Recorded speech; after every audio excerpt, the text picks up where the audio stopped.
मला असं वाटतं की ठाकरे बंधूंनी मोर्चा काढायचं ठरवलेलं होतं आणि मराठी जे हिंदी जे आहेत हिंदी सगळ्यांना आली पाहिजे. ते असू नये. हिंदी भाषा जी आहे ती आपली राष्ट्रभाषा आहे, तिचा आपल्याला आदर आहे. मराठी जर आपल्याला मराठीचा आपल्याला त्याच्यापेक्षा डबल अभिमान आहे.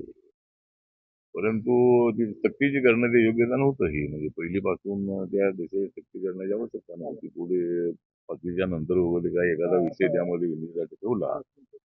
एक काय आगाऊपणा करतो. हा? अण्णा डोकं फिरलंय चला चला.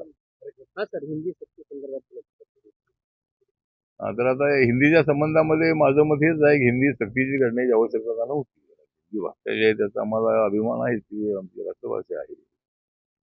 पहिलीपासून त्याला सक्ती करणं योग्य नव्हतं आणि त्या सक्तीच्या संबंधातला जो निर्णय आहे तो निर्णय सरकारने बदललेला आहे आणि आता त्या सक्ती होणार नाही अशी उमेद घेतलेली आहे.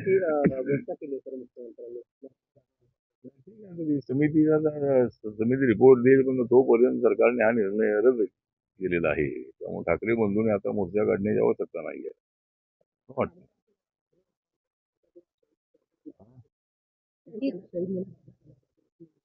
मागणी आता ती मागणी त्यांची भावना आहे, पण आता सही दर्जा द्यायचा असेल तर त्या सगळ्या लोकांना ते द्यावं लागेल. त्यामुळे एक त्या दीपकला दोष देता येणार नाही. आता मला तिथे सांगितलं की त्यांची आई वडिलांची वगैरे आहे लोकांची, पण त्यामध्ये सगळे लोक गेलेले आहेत. त्यामध्ये विजय रुपाणी सारखे माजी मुख्यमंत्री गेलेले आहेत.